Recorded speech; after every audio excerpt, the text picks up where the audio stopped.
Just a nurse. That's what Dr. Mercer called her, the inflection rising on the second word like an insult masquerading as fact.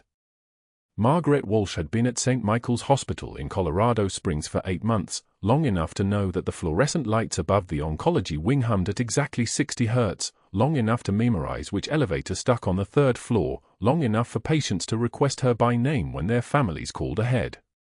What she hadn't anticipated was a man who couldn't stand it. The hospital smelled like institutional antiseptic layered over floor wax, a chemical combination that had stopped bothering her around month 2. She moved through the corridors during her 12-hour shifts with the kind of economy of motion that came from practice, not hurried, not lazy, just efficient. Her graying hair was pulled into a practical bun. Her orthopedic shoes were sensible. Her reading glasses hung on a chain around her neck. To anyone watching, Margaret Walsh looked exactly like what she appeared to be, an aging floor nurse, competent enough, forgettable enough, harmless enough. They didn't know what her hands had held. She checked for lines in the oncology wing on a Tuesday morning in late September, her fingers moving with surgical precision as she adjusted saline flow rates. An elderly woman named Patricia lay in bed 412's neighbor, her daughter sitting in a chair that had long ago given up its padding. "You always know exactly how much pressure to use," Patricia said, watching as Margaret secured a fresh dressing. "Doctors never do. They're either too rough or they don't touch at all." Margaret offered the kind of smile that didn't reach her eyes, professional, distant, safe. "Just practice," she said. In the break room on the 3rd floor, she hung her jacket in her locker around 2 p.m. The fluorescent light caught the interior lining for just a moment, a faded 2nd Battalion unit patch, the kind of thing any veteran might keep as a keepsake. The stitching was beginning to fray at the edges. She'd sewn it there herself 6 months before she started at St. Michael's, a small tether to a life that officially no longer existed on any document anyone could find. Room for 12 was 3 doors down from Patricia's bed. The blind Marine named Davis had been admitted that morning through the ER, admitted with paperwork that said he was a retired veteran, service-related disability, no emergency contact listed. His name was James Davis. His tattoo was on his left forearm, and Margaret noticed it when she helped him into his hospital gown, a name in faded ink, the letters distorted by scar tissue that ran horizontally across the skin like a map of something survivable. She didn't touch the tattoo. She didn't ask about it. She simply helped him into bed with the kind of precision that told him without words that she'd done this before, that she understood how a man who'd lost his sight in a single moment of percussion and fire didn't want to be handled like he was fragile, didn't want pity vibrating through the hands that touched him. "You're in for 12, she said, her voice flat, informational. "Call button is here, on your right. Bathroom is 10 steps from the bed, straight ahead." Davis nodded, his head turning slightly toward the sound of her voice. Something flickered across his face, recognition, maybe, or the ghost of it. His fingers, calloused and scarred, moved toward his forearm, toward the name tattooed there. But he said nothing. In a hospital room in Colorado Springs, 8,000 miles from Kandahar, his brain couldn't quite connect her voice without the sound of gunfire underneath it, without the weight of him going slack against her shoulder, without the smell of diesel and blood. "Thank you," he said finally. Margaret adjusted his bed rails and left the room. The door swung shut with a soft pneumatic hiss. Dr. Mercer was waiting at the nurse's station when she returned, her chart already in his hands. She watched him read it, really watched, because 8 months had taught her to read the small tells that indicated what came next. His jaw tightened. His left eyebrow lifted in a gesture of exaggerated confusion. He made a notation in the chart with a pen that moved like a scalpel, precise and deliberate and meant to wound. "Your assessment of Mrs. Patterson in 408, he said, not looking up. "You noted patient reports decreased appetite, attributed to medication adjustment. You're making clinical correlations, Ms. Walsh." Margaret's jaw clenched once. Her hands remained perfectly steady. She had learned long ago that silence was a weapon when wielded correctly, that the absence of a reaction could be more damaging to an antagonist than any confrontation. She said nothing. Nurses observe and report, Dr. Mercer continued, finally meeting her eyes with a kind of contempt reserved for people he decided were beneath him. They don't interpret. That requires training that you, he paused, letting the implication settle like a stone in still water, might not possess. Mrs. Patterson's medications were adjusted on the 14th, Margaret said quietly. She reported the appetite change on the 16th. The timeline correlates. That's observation. That's presumption. His voice took on the edge it always did when she pushed back, when she refused to accept the hierarchy he'd constructed in his mind. Stick to vitals and comfort care. Leave the diagnostics to people with credentials. The fluorescent lights hummed. A monitor beeped in one of the nearby rooms, steady and unremarkable. Margaret turned away from him and began organizing the medication cart with the kind of focus that would have looked, to anyone watching, like deference. But that wasn't the worst part. What she didn't know was that Dr. Marcus Mercer had 3 specific triggers, and Margaret Walsh had already tripped all of them. He'd watched her for 8 months, watched patients' families lean toward her when she entered a room, watched their shoulders drop when she said something calm and measured, watched them trust her in ways they'd never trusted him despite his name on the wall of the hospital lobby in letters that cost $17,000 to engrave. He'd watched her hands move with a confidence that didn't match her title. He'd watched her explain post-op complications to a family in language so clear that a 10-year-old could have understood it, making him look, in comparison, like a man who spoke in code. He'd watched, and he'd decided something had to change. Grand rounds happened on Wednesday morning at 7 o'clock sharp. Dr. Mercer led them the way he led everything, with the kind of performative certainty that required constant reinforcement. 12 residents and senior medical students followed him through the hospital in a loose formation, his white coat somehow always appearing whiter than everyone else's, his stethoscope positioned like a status symbol around his neck. They stopped at the bed of Mr. Chen, 83 years old, admitted with what the chart called generalized abdominal discomfort, but what Margaret knew, from 30 minutes of careful assessment that morning, was almost certainly a small bowel obstruction. She documented it, including the absence of bowel sounds, the abdominal distension, the patient's history of adhesions from a 1987 appendectomy. "What's your differential on Mr. Chen?" Dr. Mercer asked, gesturing to the patient with the kind of theatrical ease that made it clear he'd already decided the answer. One of the residents, a young man named Garrett who'd been at St. Michael's for exactly 4 weeks, started to answer. His chart notes. "His chart is a case study in presumption," Dr. Mercer interrupted. "Our floor nurse made some interesting observations this morning, all of which are speculation beyond her scope." He turned to address the residents directly. "This is why we have oversight. Because a nurse, no matter how long she's been pushing pills around a hospital, doesn't have the training to interpret findings. She can describe what she observes, but the clinical correlation? That belongs to people with years of actual medical education." He said it without looking at Margaret, which somehow made it worse. His eye stayed on the residents, his smile tight and bright and cutting. "Mr. Chen most likely has simple gastroenteritis. We'll start conservative management and reassess in 48 hours. Margaret said nothing. Her hands folded the blanket at the foot of the bed with mechanical precision.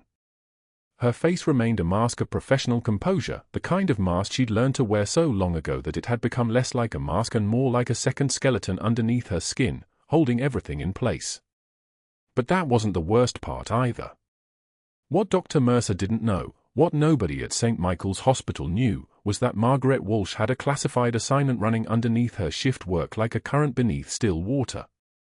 She was here because naval intelligence had placed her here 8 months ago with a single objective: monitor a patient connected to a smuggling ring that was using hospital supply chains to move contraband through Colorado Springs into Denver. A smuggling ring that, if exposed, would collapse an 18-month investigation and expose assets in 3 different federal agencies. Her nursing credential was genuine. Her years of experience were genuine. But her name on a hospital badge, her presence in room for 12, her careful rounds through the oncology and cardiac wings, all of it was operational cover, a way to be somewhere without being anywhere, to observe without being observed, to stay for months without raising suspicion. Exposure meant mission failure. Exposure meant everything fell apart. The vending machine swallowed her quarters without a sound.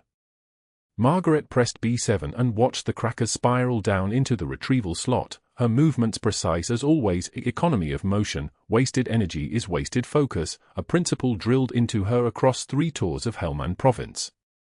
She bent to collect the package when the break room door opened behind her. Dr. Mercer entered with 2 residents trailing like remoras following a shark. His voice arrived before his body, sharp and pitched for an audience that wasn't yet assembled but would be soon enough. "Oh, perfect. It's Florence Nightingale. Tell me, Flo, do you actually read medical journals or just trust your intuition?" The younger doctors exchanged glances that were meant to hurt. Margaret straightened, the cracker package balanced in her palm like she might drop it, like she might shatter. She turned to face him. Her jaw had already clenched once, released, reset into neutral territory. "Dr. Mercer," she said, voice level as a surgical plane, "I have patients waiting." "I'm sure you do."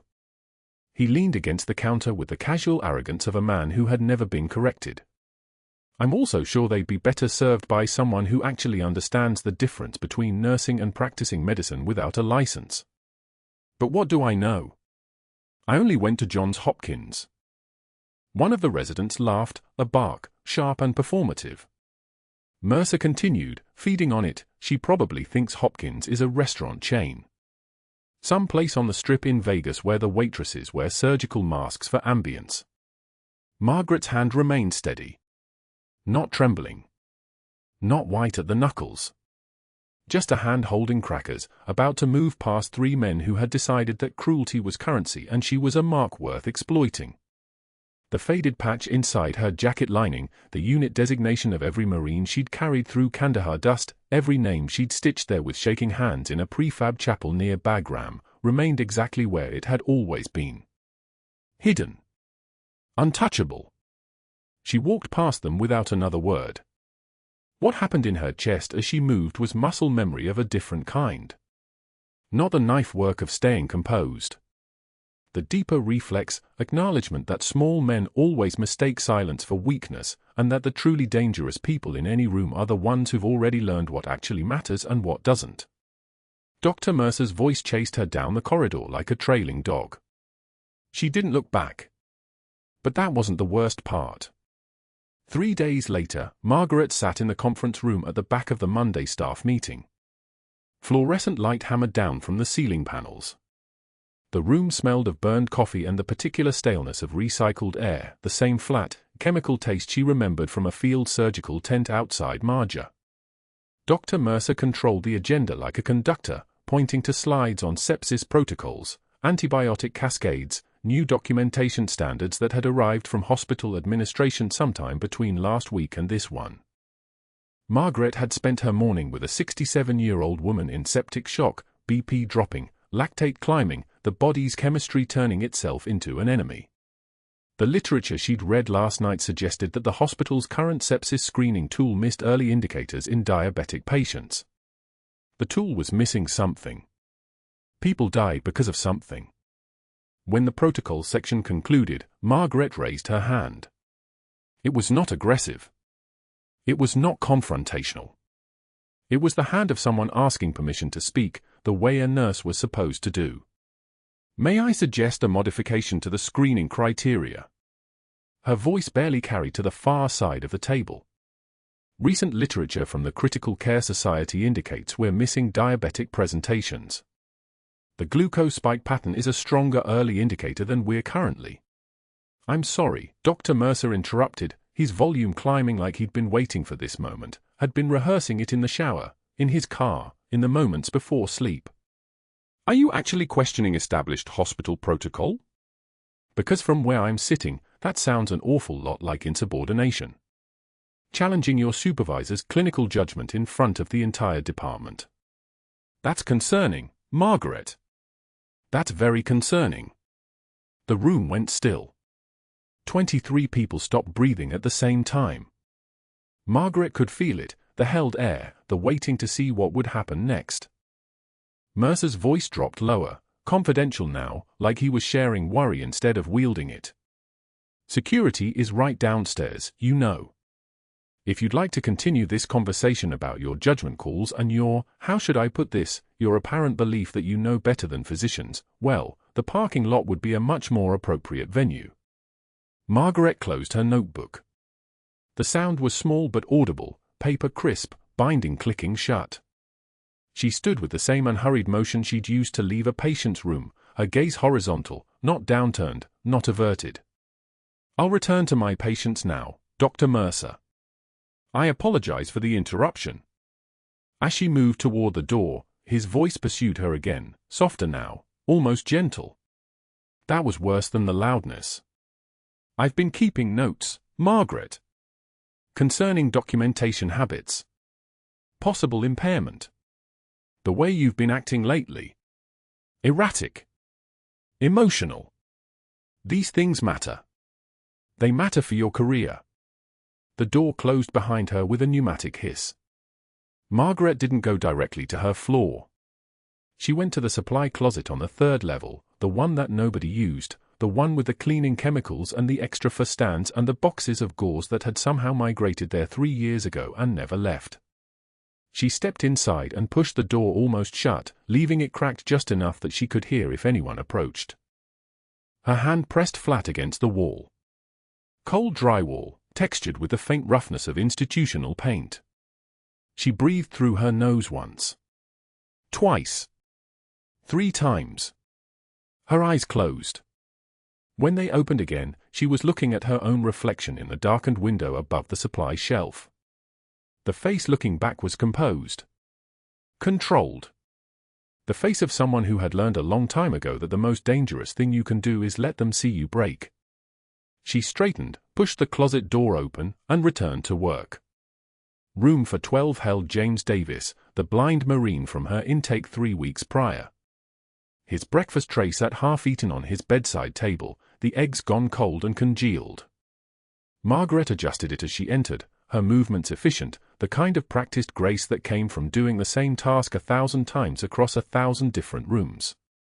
Davis tilted his head toward the sound of her approach. His fingers traced the edge of his water glass. Walsh. You ever serve? Margaret paused for a fraction of a second. The question hung there like a test, like he'd somehow sensed something beneath the surface, some frequency that didn't match the normal hospital background noise. Why do you ask, Mr. Davis? You move different, he said. His voice was rough, the sound of someone whose body had been broken and reassembled and was still figuring out how to exist in the updated version. Efficient. Like you've done triage in the dark. Like you know where everything is without looking. Margaret adjusted his water pitcher. The ice had melted slightly. She replaced it with a fresh one, the clink of glass against plastic deliberate, unrushed. I've worked emergency departments, Mr. Davis. Long enough to develop good habits. He tilted his head further, like he was listening to something underneath her words.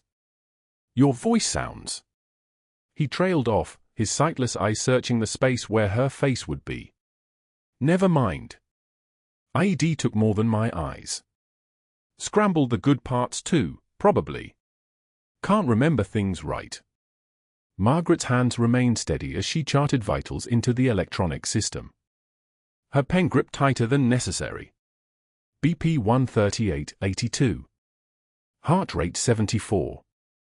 O2 sat 97% on room air.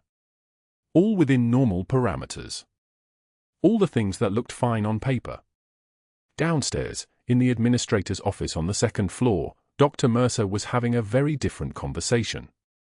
He sat across from Susan Chen, the hospital's chief medical officer, a woman who had spent 30 years in acute care before moving into administration and who had eyes that saw clearly because she had seen too much. Mercer slid a folder across her desk with the precision of someone making a formal accusation. I need to discuss one of my nursing staff, he began. Margaret Walsh. I have serious concerns about her clinical judgment. Her documentation practices are erratic, inconsistent. And quite frankly, I'm worried about her mental stability. Chen opened the folder without touching it yet, letting it sit there like evidence. Her own hands remained folded in her lap. Go on. I've witnessed behavior that's concerning. Emotional responses to supervision. Inappropriate suggestions during meetings that question established protocol. I've been documenting everything for liability purposes. Before something terrible happens with a patient, I think we need to consider whether she's fit for duty. Chen pulled the folder closer. Inside were printouts of Margaret's notes, highlighted passages circled in red pen. The woman's handwriting was controlled, precise, almost surgical in its clarity. Every medication documented with exact times and dosages. Every patient interaction recorded with clinical detail.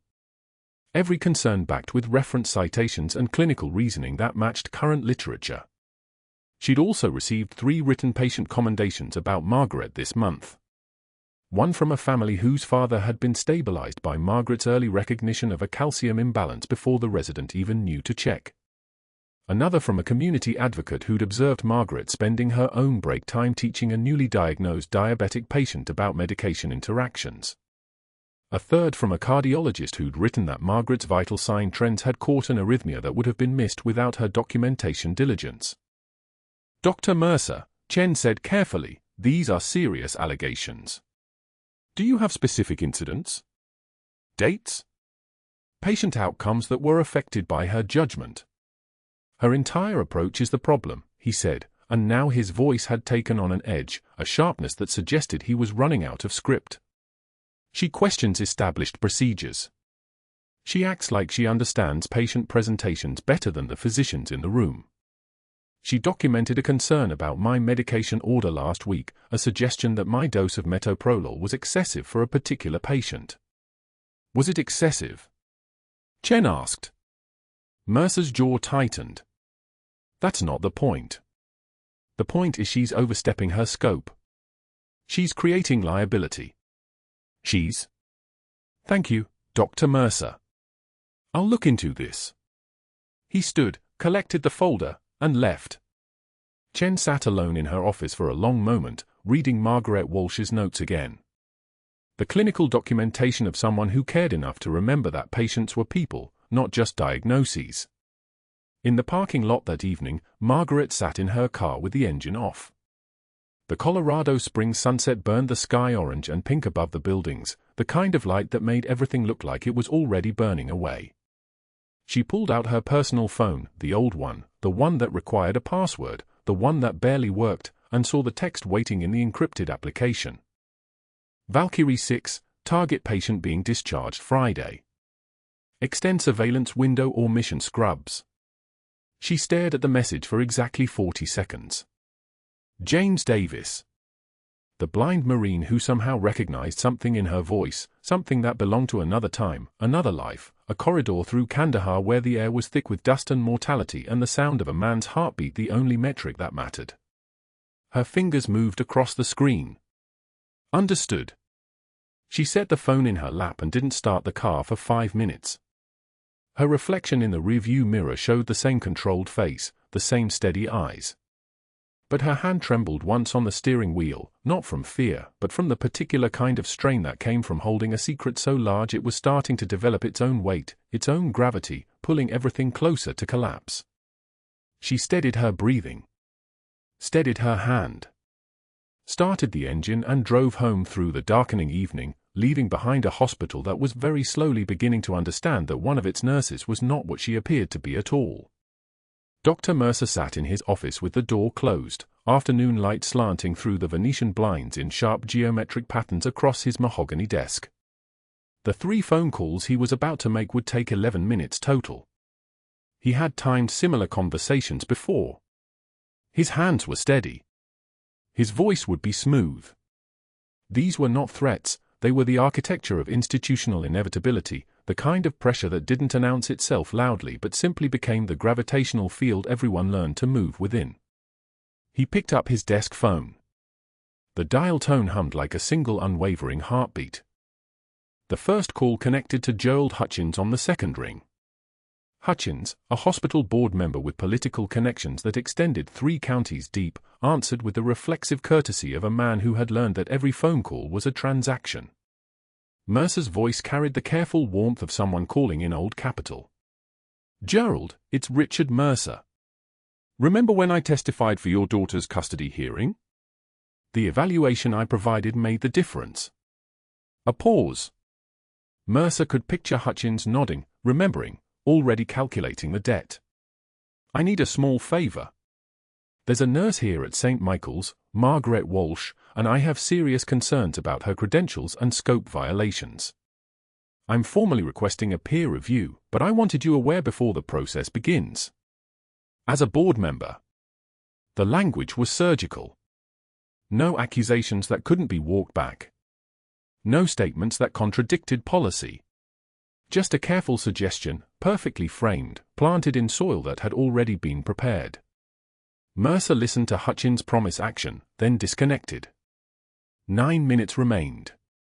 He dialed the Colorado Nursing Board's main line and was transferred twice before reaching a regulatory specialist who listened with the flat effect of a person who heard complaints every day but processed each one with bureaucratic precision. I'm calling to report possible credential fraud and scope violations by a nurse at St. Michael's Hospital in Colorado Springs. Margaret Walsh. Yes, I can submit documentation. She's been operating beyond her scope, making clinical judgments that should remain with physicians, and there are questions about her background verification. The specialist took notes. Mercer heard the pen scratching against paper. That sound meant the complaint was being recorded, officially logged, entering the system where it would develop its own momentum. Once the machinery started, reversing it required more force than starting it had. The system did not apologize. The system simply proceeded. The second call ended. 5 minutes remained. Mercer opened his browser and found the website for Sterling and Associates Private Investigations, a firm he had used once before for a contract dispute. The number was still in his recent calls. A woman with a crisp voice answered. Mercer explained what he needed with the precision of someone who had learned that private investigators responded better to specificity than to emotion. I need a complete background check on an individual currently employed at St. Michael's Hospital. Margaret Walsh. I need everything: education history, employment records, any gaps in work history, any inconsistencies in credentials, financial records if possible, any police involvement or legal troubles. He provided her social security number, which he had obtained from the personnel directory in HR using a pretext about scheduling. The investigator assured him they would prioritize the request. Mercer said he would pay the expedited rate. $340 to begin the process of dismantling someone's life seemed like a reasonable investment. He ended the call at exactly 10 minutes and 43 seconds. The office felt quiet after the phones went silent. Rain had begun outside, tapping against the window with the persistence of something that knew it had time. Mercer leaned back in his chair and allowed himself a small smile. Margaret Walsh had no idea that 3 separate institutional forces were now being aimed at her like a triangulation of pressure. The board member would whisper in the right ears. The regulatory board would open an investigation that would require her to respond, to defend, to explain. The private investigator would start digging through the gaps in her background, and there were gaps. He had seen her employment records, looking for anything that could be weaponized. By the time all 3 forces converged, the damage would be done. Careers did not survive this level of coordinated institutional action. They simply folded like structures that had lost their load-bearing walls. He returned to his email and found a message from the investigator already, marked urgent. The turnaround was faster than he had expected. He opened it and read through the preliminary findings with the satisfaction of a man watching a theory become fact. Subject: Margaret Walsh, significant employment gaps between 2008 and 2015. No verifiable references from previous hospitals during this period. Background check indicates several address changes and name inconsistencies that require further investigation. Recommend enhanced verification of credentials and licensing. Mercer reread the paragraph 3 times, each time feeling more confident. The gaps were exactly what he had suspected. Whatever Margaret Walsh was hiding, the investigator would find it. What Mercer did not know, what he had arranged his entire strategy not to discover, was the reason for those gaps. The years between 2008 and 2015 were not unemployment or fraud. They were deployments. They were forward operating bases in Kandahar and Helmand Province. They were a captain in the United States Marine Corps serving with the 1st Battalion, 5th Marines, running field medicine under mortar fire, performing emergency surgical procedures on soldiers who would have died without her hands. They were classified operations that existed in no civilian database, that left no verifiable references because the people she had worked with were still deployed or still under non-disclosure agreements. Those gaps were not weaknesses. They were the architecture of her security clearance. But Mercer's investigator would spend the next 3 days searching for explanations in all the wrong places, finding nothing but the carefully constructed cover story that matched Margaret's personnel file, becoming increasingly frustrated with the inconsistencies that suggested either massive fraud or something intentionally obscured. Neither possibility would be correct. The truth was something else entirely, something that moved through corridors most of the world did not know existed. Meanwhile, on the 3rd floor of St. Michael's Hospital, in the HR office that smelled of stale coffee and the particular staleness of places where bad news was regularly delivered, Margaret Walsh received a formal letter on hospital letterhead. The letter was professionally worded, carefully structured to avoid legal liability while still communicating the essential information: pending investigation, suspension of clinical duties effective immediately, requirement to appear for a formal meeting with the Human Resources Director and the Chief Nursing Officer on Thursday morning. The letter did not use the word fired. It used the phrase pending the outcome of a thorough credentialing review. The distinction was important. It left room for rehabilitation, for clearing one's name, for a future, though the letter's careful language suggested very clearly that this future was unlikely. Margaret read the letter twice. Her jaw locked tight, but she did not tremble. She did not cry. She had received worse news with less preparation, in rooms with fewer exits and more noise. She had made decisions in seconds that affected whether 30 people lived or died. A letter from HR, however professionally threatening, did not register as crisis. It registered as obstacle. But it was an obstacle that had not existed yesterday, and obstacles had a way of multiplying once the first one appeared. She returned to the nursing floor to collect her personal items from her locker. Word had already spread. She could see it in the way conversation stopped when she passed, in the careful way people looked at their charts instead of at her face. In the hallway outside room 308, she passed a cluster of 3 nurses, including Jennifer, one of the newer graduates who Margaret had trained in proper for insertion technique. Jennifer's voice was soft, conspiratorial, the kind of whisper that was meant to carry. "Is it true you're under investigation?" Margaret did not stop walking. She did not acknowledge the question. She did not offer any explanation or defense. Her voice, when she finally spoke, came from somewhere deeper than the surface of her throat. "My credentials speak for themselves." It was the only comment she made. She kept walking. Behind her, she heard Jennifer's whisper fade into uncertain silence. Her locker contained almost nothing. A spare scrub cap. An extra pair of compression socks. A small bottle of hand lotion that smelled faintly of lavender. She placed all of it into a hospital-issue plastic bag, then returned to the laundry station where she had retrieved these scrubs 8 months ago. The blue fabric was soft from repeated washing, faded from the heat of industrial dryers. She folded each piece with the same methodical care she had brought to every other task in this hospital. Fold. Smooth. Stack. The precision came from somewhere in her that did not require conscious thought. Her hands knew how to be exact. They knew how to work without trembling. They knew how to fold things carefully, whether the things were scrubs or bandages or the future she had carefully constructed. As she placed the final folded scrub top into the laundry bin, her hand brushed against the inside of her jacket, the jacket she had worn under her scrubs throughout her entire placement at St. Michael's. Her fingers found the small patch sewn into the lining, the stitches still tight despite 8 months of movement. The faded 2nd Battalion unit patch, embroidered in dark blue, carried the weight of something that could never be spoken aloud in this hospital.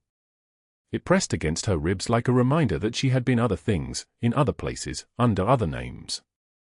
Names that were still classified. Ranks that still carried authority in rooms very different from this one. A history that this hospital could never touch, no matter how many investigators they hired or how many board members they convinced to whisper in the right ears. The door to the laundry room swung open, and James Davis appeared in the doorway, physical therapy session finished, moving with the careful precision that blind people developed when they had learned to navigate spaces through sound and air pressure and the accumulated knowledge of corridor length. He had clearly heard her footsteps, heard the particular quality of movement that had become familiar to him over 2 weeks of recovery. "Walsh?" His voice carried genuine concern. "You okay?" Margaret straightened, tucking her jacket closed. She had been trained to present a face that did not reveal what was beneath it.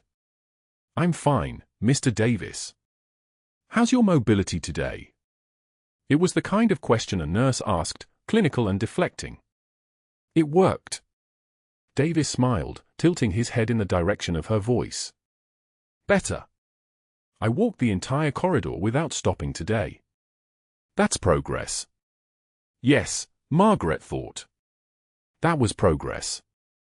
All progress looked the same from the outside. You could not tell by looking whether someone was moving toward something or away from it. She left him in the laundry room and returned to her locker, already planning the next sequence of actions. She would go home. She would wait for the Thursday meeting. She would sit across from the HR director and the chief nursing officer and listen to their explanation of the investigation process. She would not defend herself, because defending herself meant explaining things that could not be explained in this context. And meanwhile, somewhere in a Pentagon office building in Washington, D.C., her mission handler was reading the same hospital communication that had been forwarded through channels, and making calculations about exposure and cover and the 18-month investigation into hospital supply chain fraud that would collapse if Margaret's identity was compromised. Her phone buzzed silently in her pocket. She already knew what the message would say before she read it. Target extended stay confirmed. 72 hours minimum. Maintain cover. No exposure. All contact through secure channel only. The message did not include her code name, but she felt it anyway, embedded in the protocol. Valkyrie 6. The name she had carried through Kandahar. The name that belonged to a person who saved lives, not a nurse who folded scrubs in a hospital laundry room while being investigated by a board that had no idea who they were destroying. The code blue alarm screamed through the 4th floor at 2:56 p.m. Not the soft chime of a routine page. The full roar, the kind that makes everyone move faster. Dr. Mercer was in the simulation lab, demonstrating a procedure to 3 residents, his voice carrying that particular tone he reserved for teaching moments where the audience was meant to feel inferior. He was pointing at a mannequin's chest when his hand stopped mid-gesture. His fingers splayed across his ribs.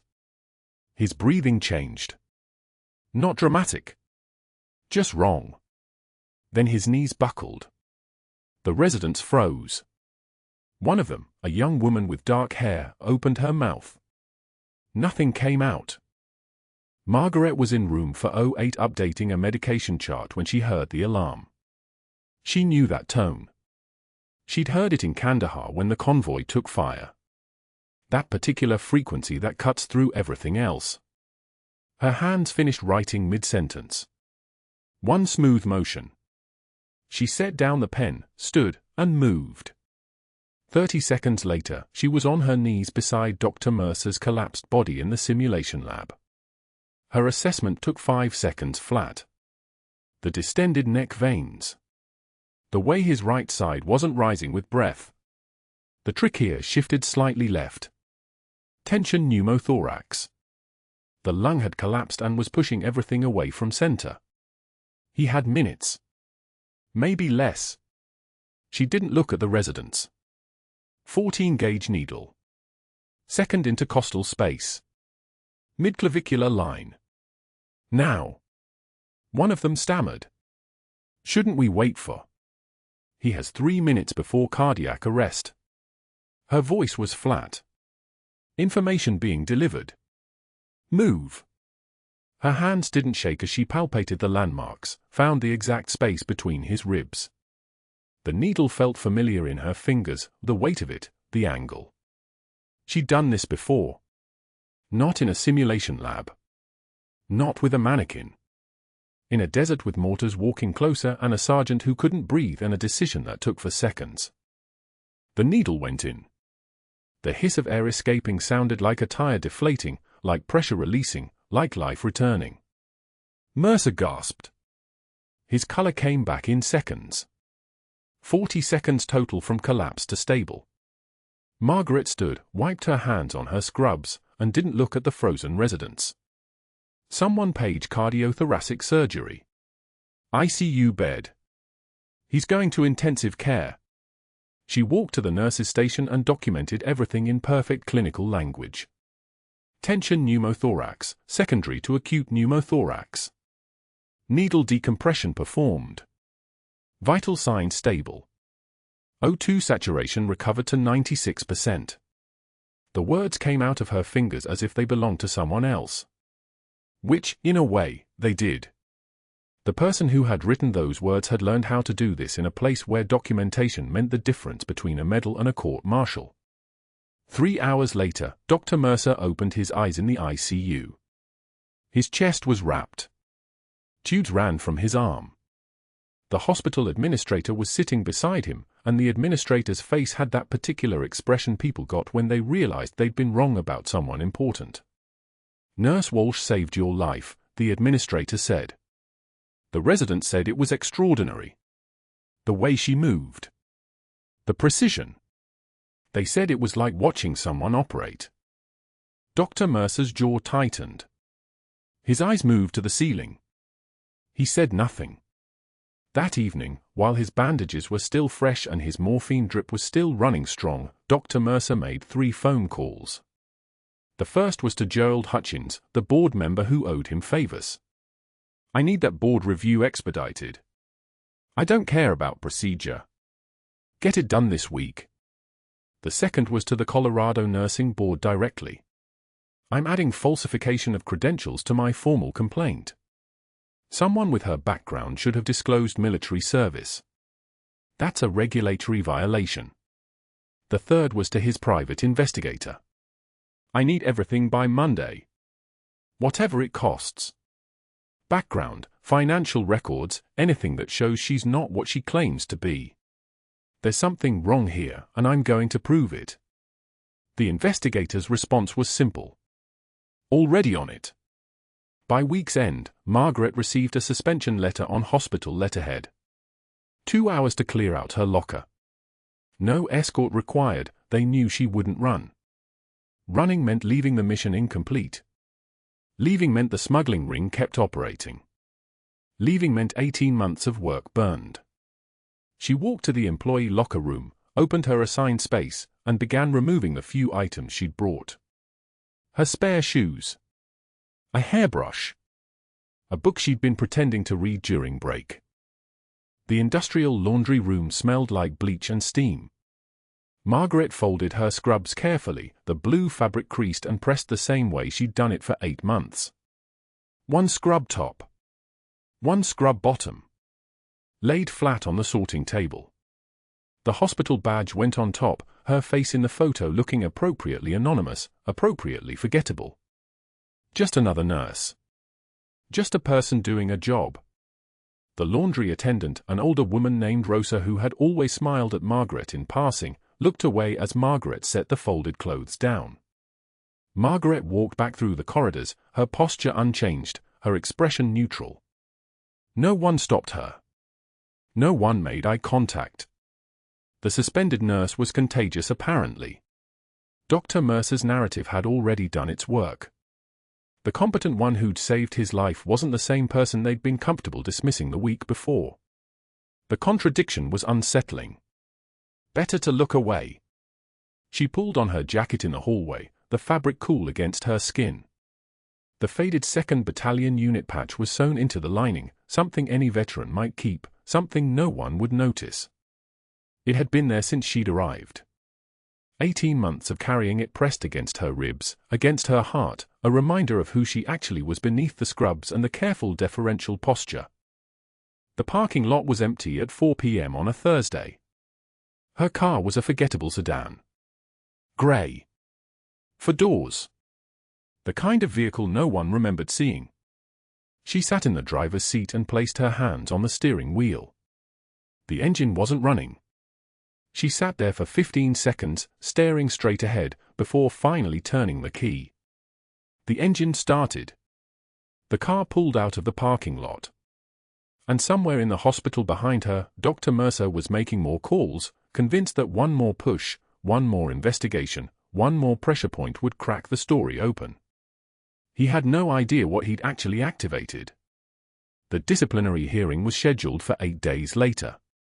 The board had moved quickly on Mercer's requests, expedited because a sitting physician had made the complaint, expedited because there had been an incident, expedited because something about the whole situation felt important. The conference room on the 3rd floor was formal and too cold.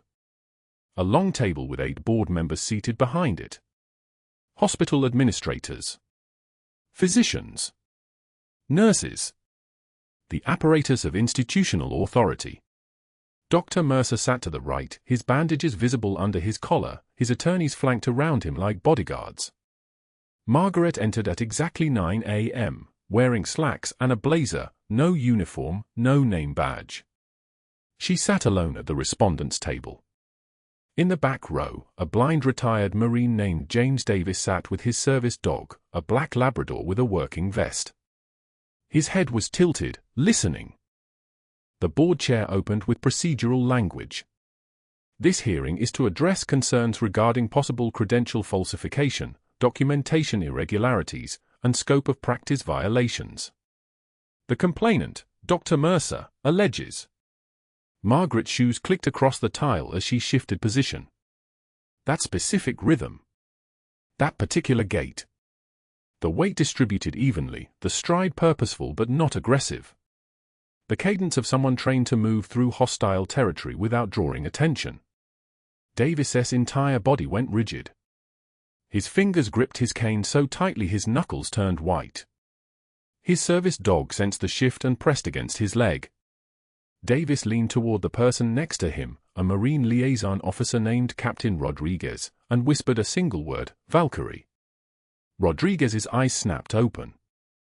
He was on his feet before the board chair could finish the next sentence. Excuse me. I need to be recognized. The board chair frowned, annoyed at the interruption. Sir, this is a closed disciplinary hearing. You're not. This hearing cannot proceed without relevant service record information being presented. Rodriguez walked to the front of the room, set a folder on the table, and opened it with deliberate care. Margaret Walsh. Captain. United States Marine Corps. Dr. Mercer's face flushed immediately. This is completely irrelevant to her nursing qualifications. Whatever military service she might have had. Rodriguez continued, his voice steady and clear. Silver Star for conspicuous gallantry. October 2011. Kandahar Province, Afghanistan. Captain Walsh carried 3 wounded Marines 7 miles to an evacuation point under sustained enemy fire, performing field medicine en route that saved all 3 lives. The room had gone completely silent. The fluorescent lights hummed their mechanical drone. No one moved. Board members leaned forward, reading the documentation themselves. One of them, an older physician, slowly removed his glasses. Margaret sat motionless. Hands folded on the table. Face unreadable. The mask hadn't cracked. The conference room door opened. A woman in a dark suit entered, Pentagon credentials on a lanyard around her neck. She was tall, her hair pulled back, her expression the kind that came from reading classified briefings before breakfast. She walked directly to the table and placed a folder down. The folder had a red stamp across the front, classified. Commander Sarah Vance. Naval Intelligence. Her voice was the kind that didn't need to raise volume to fill space. Captain Walsh is currently on active assignment under classified orders. Code name Valkyrie 6. Her position at St. Michael's Hospital is operational cover for a counter-trafficking investigation monitoring defense contractor supply chain irregularities through your hospital pharmacy. This covers 18 months of continuous active service. Dr. Mercer stood up, his voice cracking. "This is a conspiracy. This is..." Dr. Mercer made 3 phone calls after regaining consciousness from his tension pneumothorax. Vance's tone didn't change. One to board member Gerald Hutchins. One to the Colorado Nursing Board escalating investigation requests. One to a private investigator requesting expedited background checks. All 3 calls triggered security protocols. All 3 have been logged, recorded, and reviewed by federal authorities. The board chair had gone pale. "Captain Walsh, is this information accurate?" Margaret spoke for the first time. Her voice was level, calm, the voice of someone for whom public exposure was simply another operational variable to process. "Yes, all of it." A Marine colonel walked into the room from the hallway. White-haired. Wearing dress blues. The kind of uniform that meant decades of service. He stood beside Davis and placed a hand on the younger man's shoulder. Davis's eyes were closed, tears running down his face. His hand was pressed against the tattoo on his forearm, the name he'd carried into blindness. "I was one of those 3 Marines in Kandahar," the colonel said. "Captain Walsh carried me 7 miles. She kept me alive. She saved my life." Davis's voice broke when he spoke. "I got her name tattooed so I'd never forget. I lost my sight before I ever saw her face. I never heard her voice without gunfire around us. But I know that voice. I know what she did." Dr. Mercer sat back down. His attorneys were whispering frantically in his ear, but he wasn't listening.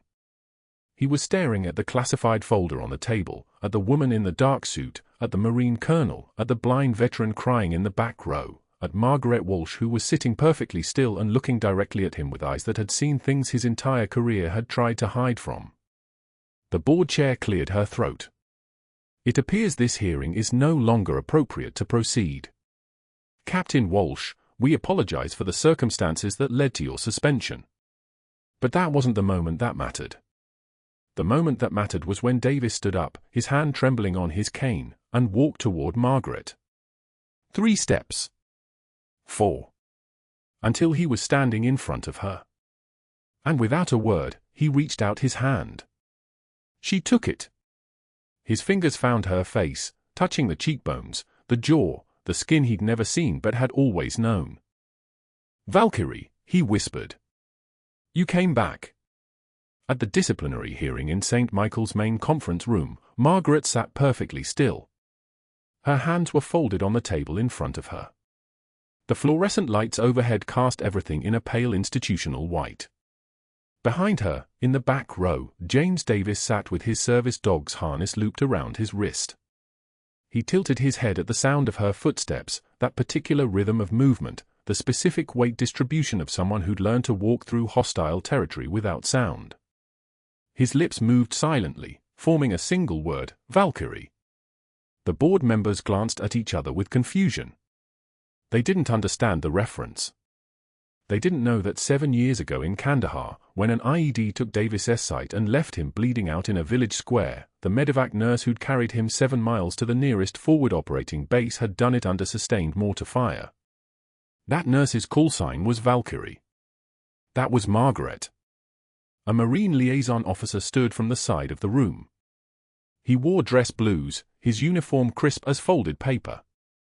His voice cut through the silence like a blade through silk. "Captain Margaret Walsh, United States Marine Corps, serving as attached medical personnel to 2nd Battalion, 5th Marines, Kandahar Province." He opened a formal citation. Silver Star for extraordinary heroism while carrying 3 wounded Marines to safety under direct enemy fire. The Marines under your care all returned to duty. One of them is in this room. He paused. His eyes found Davis in the back row. "Corporal James Davis. You carried him 7 miles. That's not a claim. That's a record." Dr. Mercer's face had gone the color of spoiled milk. He opened his mouth. Closed it. Opened it again. Nothing came out. A two-star general rose from a chair that Margaret hadn't even noticed him occupying until that moment. Generals had a way of being present without announcing themselves, a quality that came from decades of absolute authority.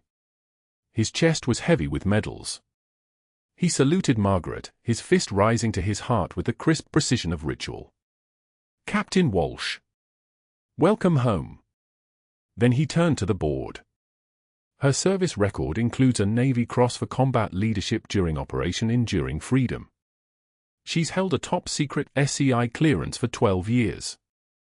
Her nursing credentials are exactly what she claimed, a Master of Science from Duke, completed during her service. Every detail is accurate. Every credential is genuine. But that wasn't the worst part for Dr. Mercer.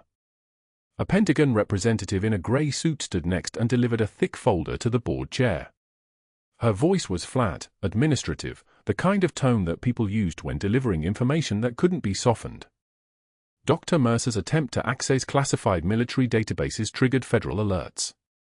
His calls to board member Gerald Hutchins to expedite this hearing connected to an ongoing investigation into supply chain fraud. Mr. Hutchins's son-in-law is a person of interest in that investigation. Captain Walsh was monitoring those activities at Naval Intelligence's direction. Her placement here was operational. Her exposure, the representative looked directly at Dr. Mercer, was caused by deliberate disclosure to federal law enforcement. Hutchins, sitting at the board table, had gone white. Not pink. Not flushed. White, like someone who'd just realized their family's financial future had dissolved in paperwork. The hospital administrator stood. His voice was careful, measured, the voice of someone choosing words like he was diffusing ordnance. "We have another matter to address." Captain Walsh's suspension was predicated on Dr. Mercer's allegations of credential fraud. But our IT department flagged unusual activity on Dr. Mercer's hospital access credentials 4 days ago. He gestured to a man in the corner, a former Army sergeant named Williams, his bearing still military, his hair still cut short despite civilian employment. Williams stood and connected a laptop to the conference room screen. The video played in silence. Dr. Mercer collapsing. 2 residents frozen like statues. Then Margaret, no hesitation, no second-guessing, moving the way someone moved when they'd done this before under mortar fire. Her hand steady as surgical steel. The needle going in at the second intercostal space, mid-clavicular line. The hiss of air escaping. The monitor climbing, 75. 82, 88. Stable. 39 seconds from collapse to stability. Then a second clip appeared, Dr. Mercer at a computer terminal at 11:53 p.m. His face illuminated by the screen. His hand on the mouse. The timestamp read 11:56 and 23 seconds p.m. 11 hours 11 minutes and 34 seconds, 11 hours 6 minutes and 51 seconds. Clicking delete. Clicking delete again. Delete. His jaw clenched, his shoulders tense, his entire body language the physical manifestation of desperation. Williams's voice cut through the silence. The security system auto-backs up to an off-site server every 2 hours. Dr. Mercer didn't know that. Every frame is preserved. I reported the tampering to administration and, given the federal investigation, to Commander Vance's office. He disconnected the laptop. The screen went dark. The room held its breath. This was the moment where institutional power revealed itself to be hollow. This was the moment where competence stopped mattering and character became everything. Dr. Mercer stood abruptly. His chair scraped backward with a sound like fingernails on tile. "This is a witch hunt. I saved this hospital. I identified someone who lied about. I never lied." Margaret's voice was quiet. So quiet the board members had to lean forward to hear it. Every head in the room turned toward her. "I never claimed civilian credentials I didn't have. I hold a Master of Science in Nursing from Duke University, completed during my service. My license is valid. My record is public. You assumed I was weak because I didn't advertise my background. That assumption was yours, Dr. Mercer. Not my deception. The board chair addressed Mercer with the tone of someone reading a death sentence. Dr. Mercer, pending a full investigation into evidence tampering and possible conspiracy to obstruct federal investigation, you're suspended effective immediately. Security will escort you from the building. What happened next was the sound of a man's career collapsing. Mercer's attorneys began gathering papers with the frantic energy of people abandoning ship. Mercer himself pointed at Margaret, his voice climbing to a register that sounded almost unhinged. You people don't understand. She's military, she doesn't belong in a hospital, She saved your life, Davis said from the back row. He stood, his service dog rising with him, the motion fluid and practiced. His sightless eyes faced the direction of Dr. Mercer's voice with the uncanny accuracy of someone who'd learned to navigate the world without vision. And 7 years ago, she saved mine. What have you saved, Doctor? Security officers appeared at the conference room door like they'd been waiting for that exact cue. They escorted Dr. Mercer out, his protests echoing down the hallway in incoherent bursts. The sound of his voice faded, then disappeared entirely. Margaret remained seated. Her hands remained folded. Her face remained composed, but her eyes closed for exactly 3 seconds. Just 3. Long enough for something internal to settle. Long enough for a breath that nobody else could see. 6 months later, the seasons had turned and Margaret walked through St. Michael's in civilian clothes for a discharge appointment. She'd returned to active duty at Naval Hospital Camp Pendleton, 45 minutes south. This visit was personal. She found Davis in a treatment room where an ophthalmologist was documenting the results of experimental corneal regeneration surgery. The blind Marine was regaining sight in increments, shapes first, then light, then slowly the ability to distinguish colors and faces. When Margaret entered the room, Davis turned toward her. His eyes focused, tracking her movement. A smile spread across his face like sunrise. I can see you, he said. Those 4 words carried the weight of 7 years of darkness and 1 moment in Kandahar that had bound them together across time and distance. The hospital administrator met them in the hallway outside with a letter on hospital letterhead. His handshake was firm. His apology was precise. Captain Walsh, on behalf of St. Michael's Hospital and our board of directors, I want to issue our formal apology for the investigation, the suspension, and the treatment you endured. Your work here was exemplary. Your integrity was never in question, only in the minds of those who failed to recognize it. If you ever choose to return to civilian nursing, you have a place here. Margaret accepted the letter and nodded once. Thank you. In the parking lot outside, a former patient saw Dr. Mercer driving a medical supply van, a contractor's vehicle, unmarked except for the company logo on the door. His medical license was suspended pending board review. His name had been removed from hospital directories. He didn't look toward St. Michael's as he drove past. Inside the administrator's office, a photograph now hung on the wall, Margaret and Davis, both in dress blues at a military ceremony 6 weeks earlier, his hand resting on her shoulder with the weight of genuine gratitude. The Navy Cross was visible on Margaret's chest. The light in the photograph came from the kind of pride that couldn't be faked or performed. This was what integrity looked like when it finally got recognized. Margaret herself had settled into her new assignment at Naval Hospital Camp Pendleton. On her desk sat the photograph from the ceremony, Davis grinning beside her, and beneath it a handwritten note from the blind Marine, "You carried me then. Your courage carries me now." Her young corpsmen and corpswomen approached her with a different kind of respect now, the kind that came from knowing exactly who they were working beside. A junior corpsman asked her once, "Is it true you worked undercover in a civilian hospital?" Margaret looked at the photograph, then at the corpsman. The work was the same. Care is care, whether you wear scrubs or a uniform. She paused, her voice dropping to something almost conversational. Power is not a title. Power is the ability to help. If you've made it this far, you already know that integrity matters, that the quiet competence in the corner often carries more weight than institutional authority. Subscribe for more stories about people who were underestimated and lived to prove everyone wrong. Like this video. And tell us, have you ever been judged by someone who had no idea who you really were?